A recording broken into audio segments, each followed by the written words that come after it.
Now, today topic is recombinant DNA and its technology. Okay, so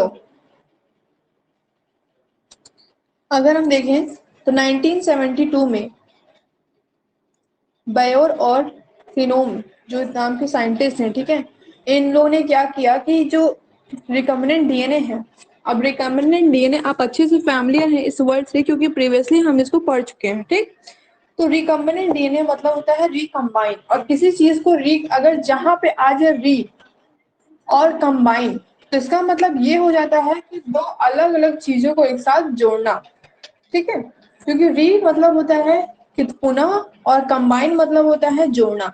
तो इसलिए इस word को अगर हम सेपरेट करें तो हमें इससे पता चल जाएगा कि यहाँ पे रिकम्बिनेंट डीएनए मतलब ये है कि दो अलग अलग डीएनए को एक साथ उनमें जोड़ना हो जाता है, ठीक। उसके बाद जो पाउल बर्ग हैं इनको हम फादर ऑफ जेनेटिक इंजीनियरिंग कहते हैं।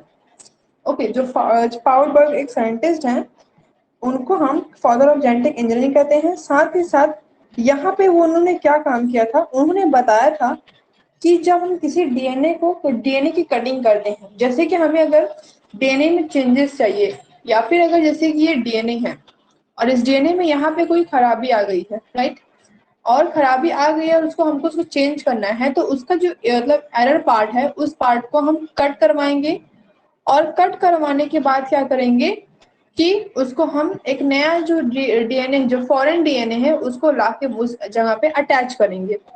नाउ अब डीएनए को कौन कट करता है, तो आपको अच्छे से पता होना चाहिए कि जो बायोलॉजिकल सीजर होता है मतलब रिस्ट्रिक्शन इंटू न्यूक्लियस, जो रिस्ट्रिक्शन इंटू न्यूक्लियस होता है उसका ये काम होता है कि जो डीएनए होता है उसमें वो कटिंग करता है, राइट। और कौन सा फॉरेन डीएनए है, तो फॉरेन डीएनए जो जोड़ने का काम करता है वो जैसे कि ई कोलाई बैक्टीरिया, बेसिकली इस बैक्टीरिया के बेस पे हम फॉरेन डीएनए को लाते हैं और उसको जो कट प्लेस है जो जहाँ पे जगह वो कट होता है वहां पे लाकर उसको ऐड कर देते हैं, ठीक। Now cutting of desired DNA fragment and then it introduce into host cell. यहाँ पे ये बता रहे हैं कि जो हमें डीएनए चाहिए, तो डिजायर डीएनए मतलब डिजायर मतलब होता है हमारी इच्छा अनुसार, ठीक। तो जहाँ पे हमें जगह चाहिए होता है उस डीएनए को वहाँ पे एरिया को हम उसको कट करते हैं। कट करने के बाद फिर क्या करते हैं कि हम पहचानते हैं, क्योंकि हमने मोनोक्लोनल जो मोनोक्लोनल है हाइब्रिडाइजेशन उसको पढ़ा है। हमने मोनोक्लोनल हाइब्रिडाइजेशन में क्या देखा था कि किस तरह से जो पहले डीएनए है उसी को बनाते हैं और उसको बनाने के बाद लेबोरेटरी में जाके उसको किस तरह से हम उसको क्या करते हैं निर्माण करते हैं। वहां पे हमने देखा था कि एच जो था एच उसका बहुत बेसिक रोल होता है, क्योंकि यही जो क्लोन होती है यही जो बेसिकली लिक्विड होता है फ्रेगमेंट होता है, इसी में क्या कहते हैं डीएनए को रख के और कटिंग जो प्रोसेस है उसको प्रोसीड कराने के बाद डीएनए को उसमें क्या किया जाता है उसको आगे रिकम्बाइन किया जाता है, ठीक है। तो फिर यहाँ पे क्या है इनटू होल सेल, फिर यहाँ पे कह रहे हैं कि विद और without the help of carrier, मतलब कैरियर के साथ या बिना कैरियर की मदद के क्या होता है कि हम बाहर के डीएनए को लाते हैं और जीन क्लोनिंग या फिर जीन ट्रांसफर के मेथड से उसको हम ऐड करते हैं और इस पूरे प्रोसेस को हम कहते हैं रिकम्बिनेंट डीएनए टेक्नोलॉजी। अब हम आपको एक छोटी सी बात बताते हैं कि जीन क्लोनिंग और जीन ट्रांसफर होता क्या है। बेसिकली क्लोन वर्ड अगर आप समझ चाहें तो आपको क्लोन वर्ड से एक चीज समझ में आ जाना चाहिए कि क्लोन उसको कहते हैं कि जैसे कोई भी छोटी सी पार्ट होती है डीएनए की, कोई भी छोटा सा एरिया हो गया तो उसको हम क्लोन कहते हैं, ठीक है।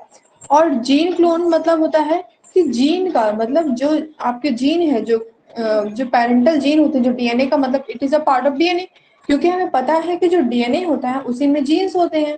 तो जो जीन्स होते हैं इनके जो क्लोन मतलब इनका छोटा सा पार्ट उसको लाके अटैच कराना, ठीक। और वेक्टर्स की अगर हम बात करें तो वेक्टर्स हमने पहले भी पढ़ चुका है कि वेक्टर्स कैसे होते हैं और कितने तरह के होते हैं, ठीक है।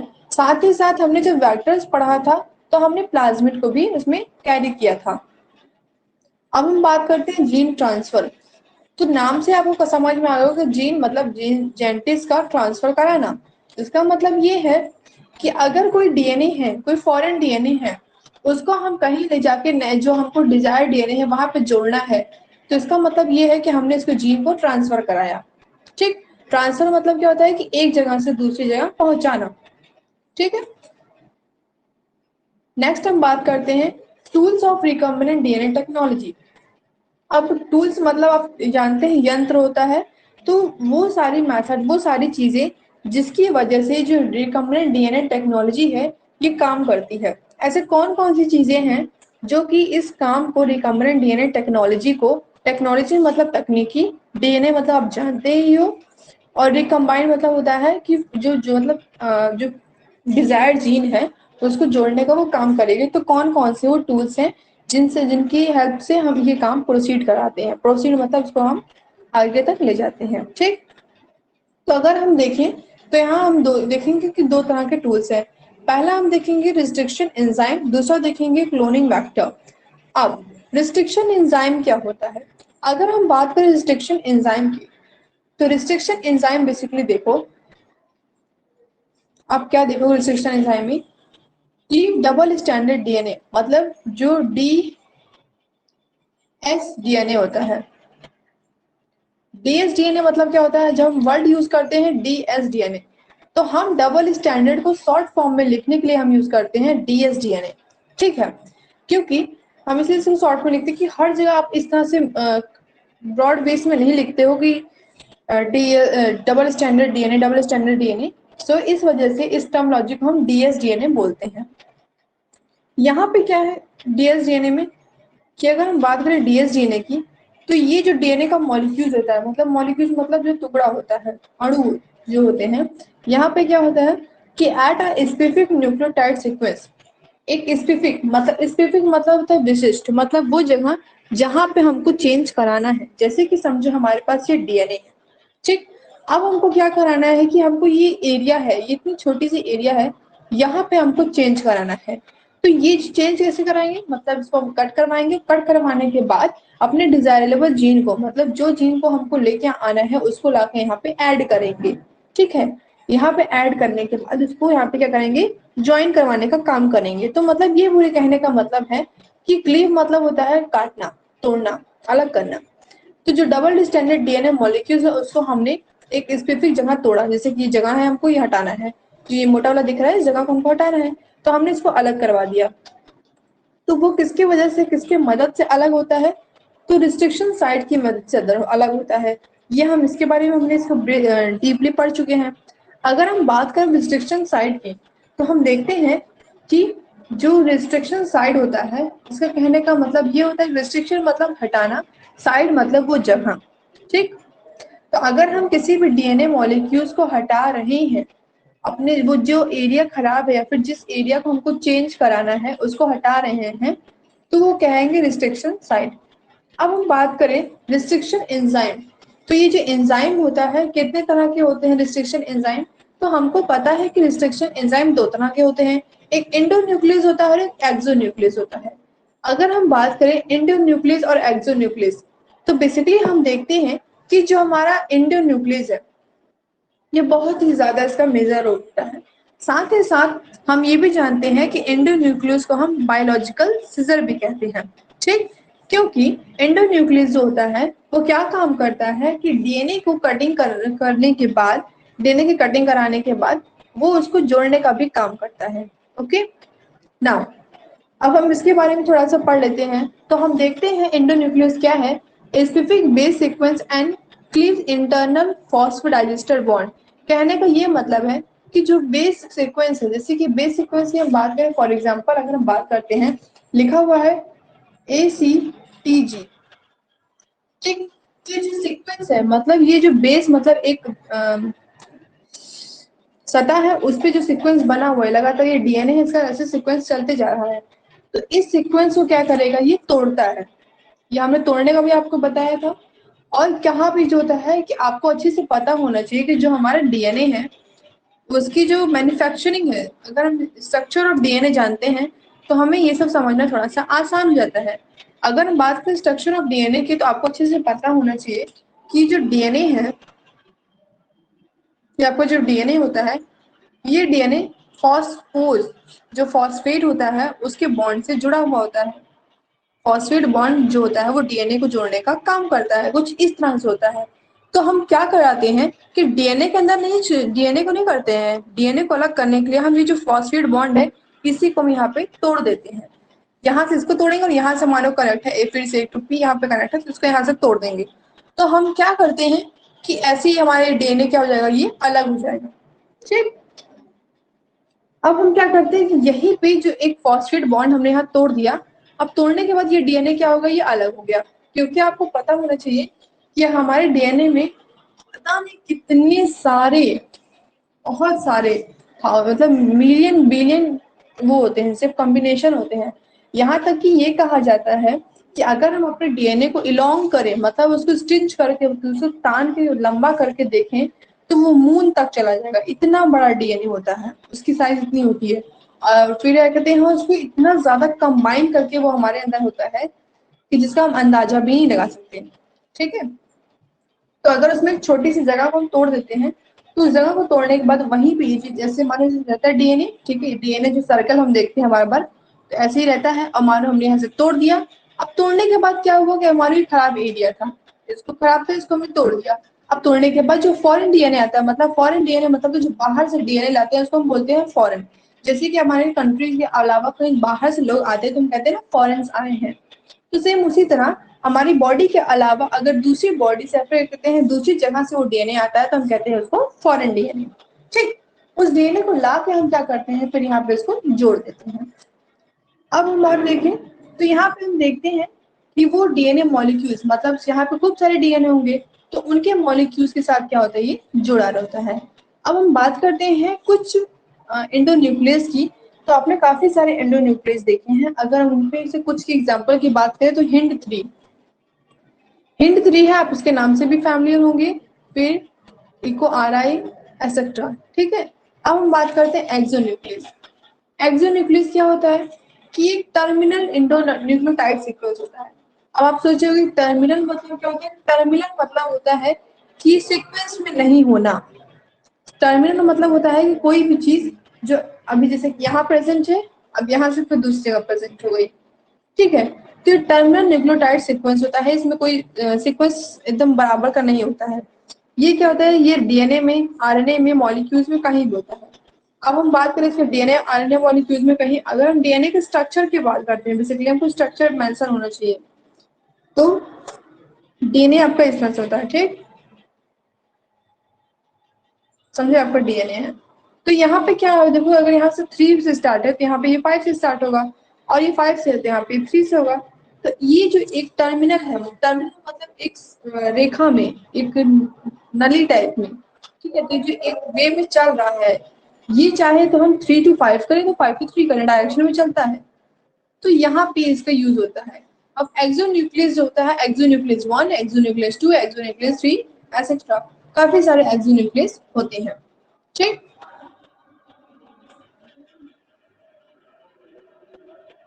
नाउ अब हम देखते हैं type of exonuclease, sorry endonuclease.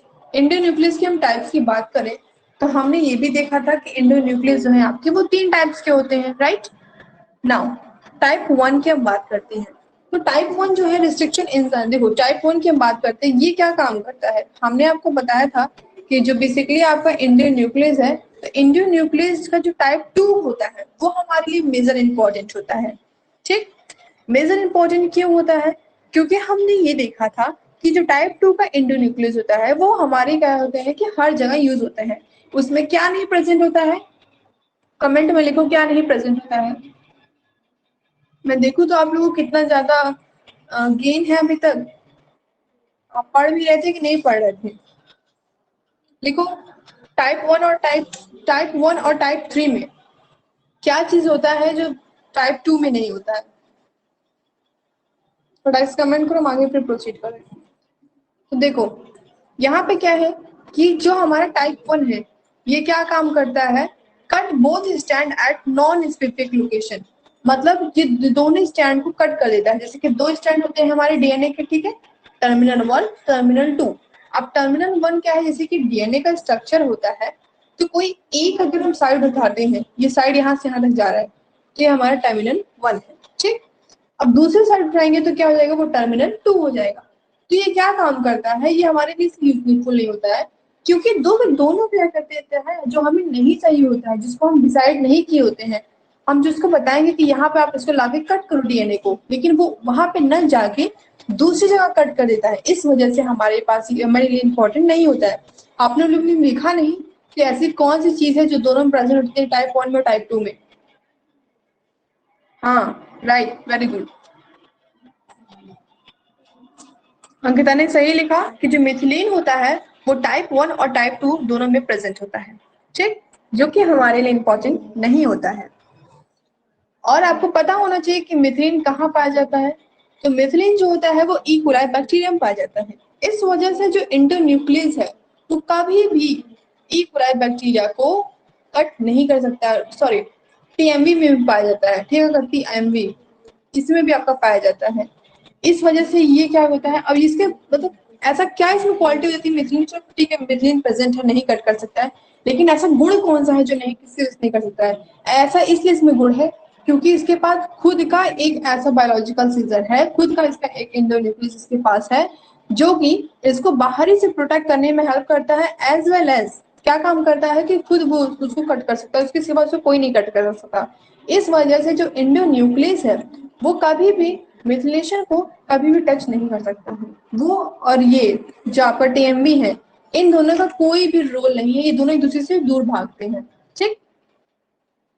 Now अब हमने बात तो कर ली कि जो टाइप 1 होता है उसके पास क्या क्यों हमारे लिए यूजफुल नहीं होता ज्यादा, इसलिए नहीं होता है क्योंकि ये क्या काम करता है कि टर्मिनल लोकेशन, मतलब जैसे डीएनए का स्ट्रक्चर है तो इसको कहीं से भी कट कर देता है, वो भी दोनों लोकेशन पे, और जो हमको जगह नहीं चाहिए होती वहां भी कट कर देता है, तो इसलिए हम लोग के लिए ज्यादा यूजफुल नहीं होता है। अब हम बात करते हैं टाइप 2। तो टाइप 2 में क्या होता है कि जो हमें डिजायर्ड जगह होती है, जिसको हमने स्पेसिफिक क्या करते हैं डिसाइड किया होता है कि हाँ यहीं पे डीएनए की कटिंग होनी चाहिए, तो वो सिर्फ उस वहीं पे जगह पे जाता है और उसको कट करता है। इस वजह से क्या कहते हैं हमारे लिए ये जो टाइप 2 है ये आपका 90% यूज होता है, ठीक। अब हम बात करते हैं टाइप 3 की। तो टाइप 3 में क्या है, क्लीवेज ऑफ वन स्ट्रैंड। ये क्या काम करता है, तो ये सिर्फ एक स्टैंड को ही कट करता है। अब मानो हमें जैसे हम इसलिए यूज में भी आता है, ऐसा नहीं यूज में नहीं आता, टाइप 3 भी यूज में आता है, बस टाइप 1 जो होता है वो यूज में नहीं आता है, क्योंकि जो हमें जगह नहीं चाहिए तो वो वहां जाके कट कर देता है, इस वजह से हमारे यूज में नहीं आता है। टाइप 2 में क्या क्वालिटी है कि ये भी बोथ स्टैंड को कट करता है, लेकिन वही जगह कट करता है जहां हमें चाहिए होता है, इसलिए हमारे ज्यादा यूज में आता है। टाइप 3 में क्या डिसक्वालिटी आ गई, टाइप 3 में ये डिसक्वालिटी हो गई कि ये क्या काम करता है, कट तो करता है, लेकिन मानो हमें एक समय में दोनों कट करवाना है, क्योंकि अगर किसी डीएनए को ये डीएनए बना हुआ है, आगे चल ये समझो डीएनए है, तो यहाँ से कट करवाना हुआ है तो पूरी जगह को हटाए ना। अब मानो सिर्फ एक जगह को हटाएगा, एक तो हमने एरर मेंटेन कर लिया, बाकी एरर कहाँ से मेंटेन करेंगे।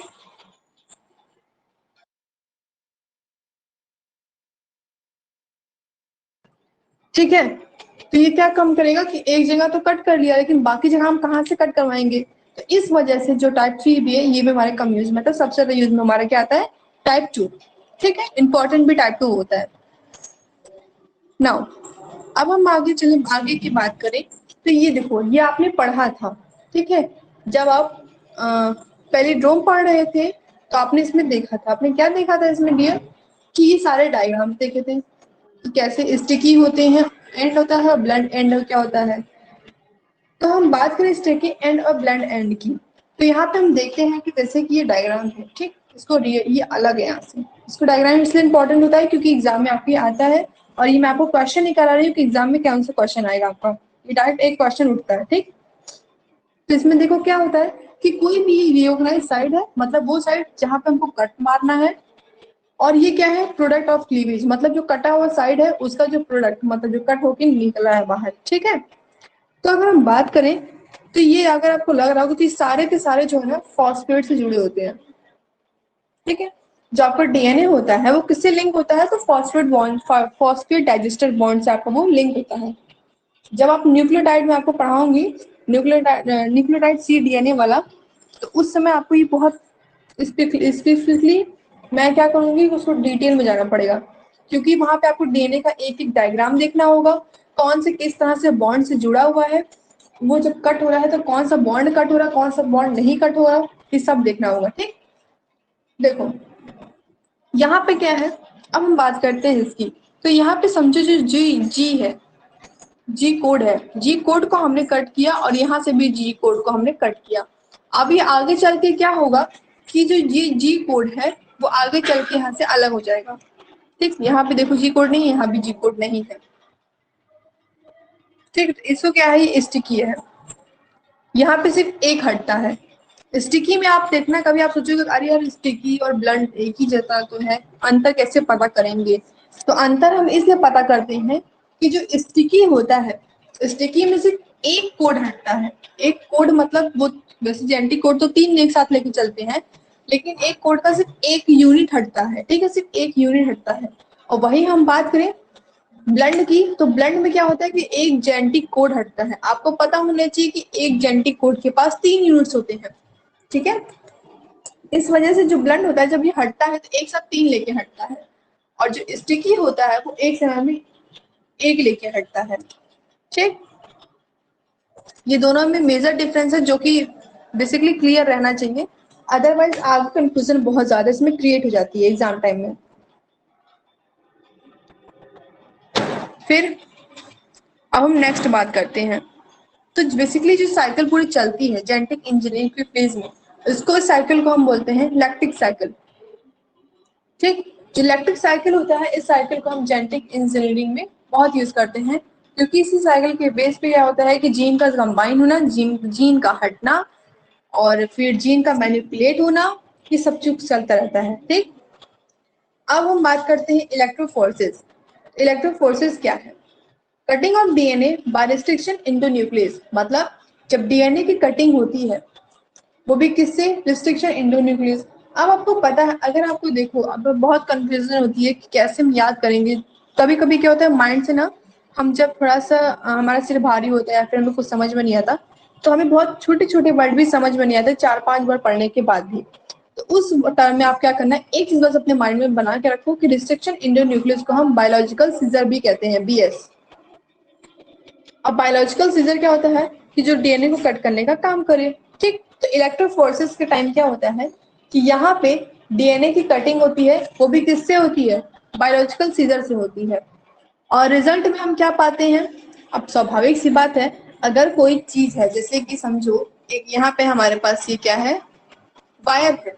इस वायर को हमने यहाँ पे इसके जो अलग से होता है कटिंग जो होता है टूल, उस टूल से हमने यहाँ पे समझो कट कर दिया।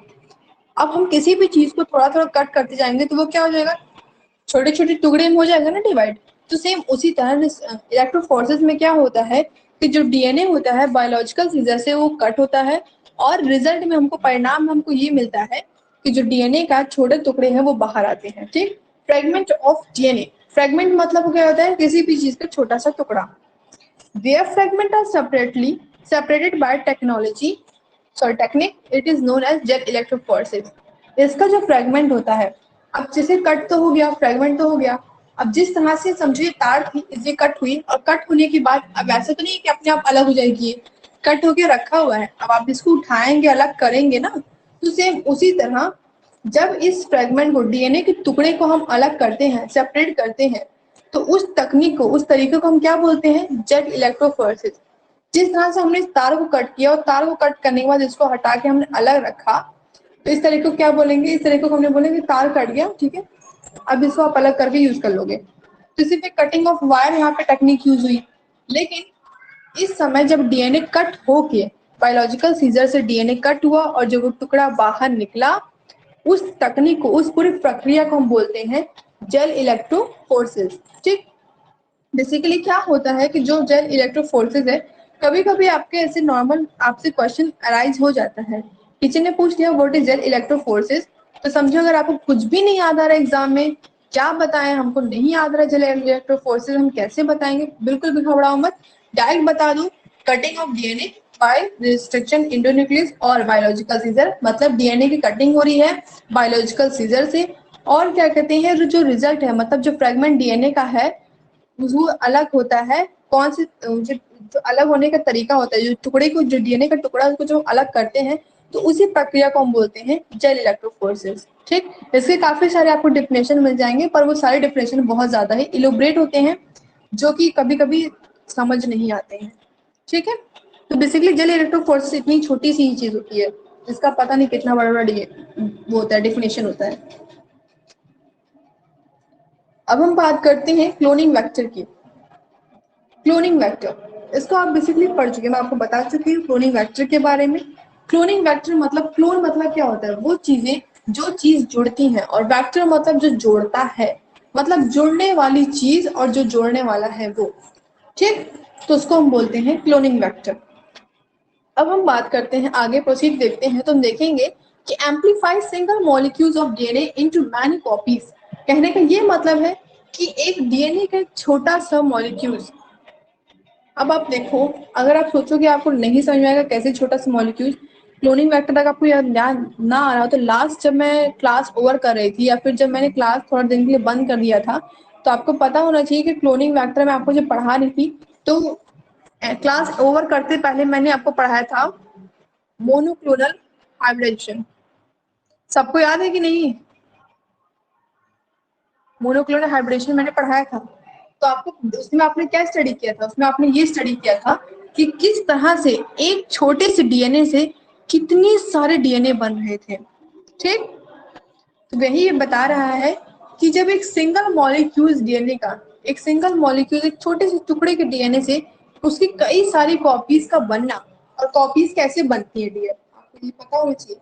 जो कॉपीज हैं वो मोनोक्लोनल हाइब्रिडेशन तकनीक के जरिए ही बनती है। ठीक है, उसके बाद और क्या होता है, इसकी प्रॉपर्टी देखें क्लोनिंग वेक्टर की। तो क्लोनिंग वेक्टर की प्रॉपर्टी हम देखते हैं, तो यहाँ पे हम क्या पाते हैं, एबिलिटी ऑफ रिप्लिकेट, मतलब इसके पास वो क्षमता होना, रिप्लिकेट मतलब वो क्या होता है कि उस चीज को आगे बढ़ाते रहना। जैसे कि एक ऐसे समझो ए बना हुआ है, तो ए इसी तरह ए लगातार, मतलब कॉपी होते चल रहा है। तो इसके पास क्या होता है, रिप्लिकेट मतलब अपने को लगातार आगे बढ़ाने की क्षमता होती है।